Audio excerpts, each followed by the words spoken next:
Welcome to Hood Champion Boxing and Sports. In boxing, you find a way to win or you find a way to lose. Got played. That's exactly what happened to David Benavidez. He got played this past weekend.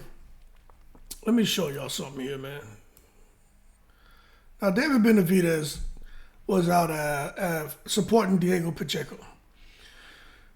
And this is what I think happened, right? I think they recognized, the Dazn team recognized that David Benavidez was intoxicated. And somebody was like, go over there and get an interview. Like trying to capture a viral moment. And David Benavidez, because he has a good heart, right? Nobody was there to protect him, his team or no one. Somebody should have been like, nah, we're good. David should have been like, nah, I'm okay. But anyway, he was vulnerable, obviously intoxicated. I don't know if it was weed. I don't know if it was drugs or alcohol. But the bottom line is, he was zooted. And this guy here, that's what I want to show you. Look how this guy is smiling. The Chris Mannox guy. He couldn't wait to get his ass over there to get Benavidez. And he kept asking him questions. Now, I'm going to tell you this. You can't tell me he didn't know David wasn't drunk or high or whatever the hell he was.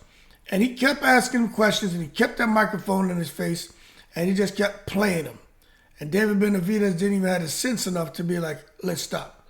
Now, if you look at the picture on the left, you can see David Benavidez is out here like, which way did he go? Which way did he go? Like he was in the goddamn clouds. You know what I'm saying? But when you come back full circle to what I'm talking about, I think that's corny to catch a guy, a female, anybody, intoxicated or high or whatever they are, and then want to rush over, put a microphone in their face. You know what I'm saying? That's a gray hair. I need to cut this mustache off. I got gray in my mustache now. But I just think that's corny to rush over and put a microphone in his face. At the same time, David Benavidez is a big boy. He's been involved in the sport of boxing. He's been in the limelight for quite some time. Hey, he chose to sit there and get high. He chose to come to the event.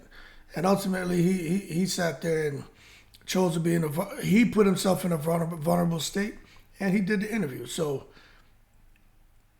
he's got to accept some blame here. But like, goddamn, man, that's a classless move in my opinion, man. You know what I'm saying? I probably would have went up to him and be like, hey, get an interview with you. And then recognize if he was intoxicated, be like, my man, you want to do this interview? I know you seem like you've been enjoying yourself. It's up to you. But I probably wouldn't have had a conversation with him or just not done it.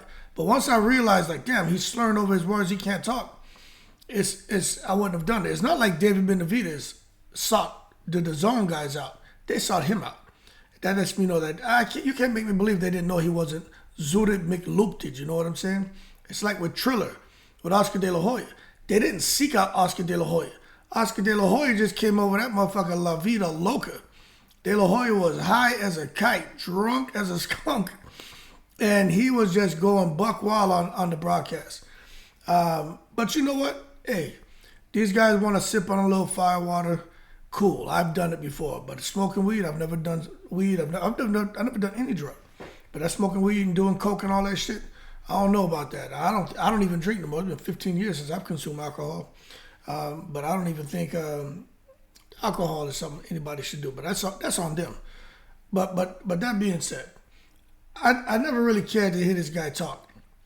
Chris Mannox. He just seems to be clueless. He's biased. He was sitting there arguing with Sergio Mora and shit about things. And Sergio Mora was a damn fighter. And that's why whenever this guy starts talking too much, they always chump him and say, you've never fought, you've never been in the ring. You never even sparred, so what are you talking about? And then, of course, he sits there and tucks his tail between his legs and he finally shuts up. But that being said, David Benavidez, they played him. But at the same time, when we look at this, I don't think it's the end of the world for David Benavidez. But I do think it's a bad sign when you got a guy like David Benavidez who's getting ready for Gvozdyk, who's a killer at 175, and see David Benavidez, out here getting drunk while he's in training camp. Some people will say it's no big deal. He just one night of partying. You know what I'm saying? That's your cheat day. You gotta blow off some steam. To those who say that, I say hold your horses. Quit taking it to the stupid, because you gotta be a consummate professional. And if David Benavidez, well, maybe this is what he needs to do to get the Canelo fight. Canelo sees him as a guy who is a dipsomaniac, and he's like, hey, this man has an uncontrollable urge to consume alcohol. That's the kind of fighter I want, because maybe he's not a monster. He's an alcoholic, and that's perfect for me. Maybe he'll lose a leg, lose an arm, lose an eyeball. That makes the fight even better for me. Maybe then Canelo, maybe his nuts will drop, and he'll have he'll be brave enough to get in the ring with the Mexican monster.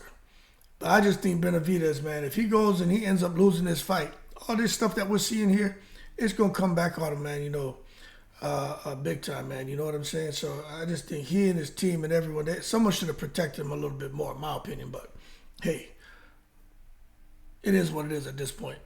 That being said, y'all keep cool. I'm in the breeze.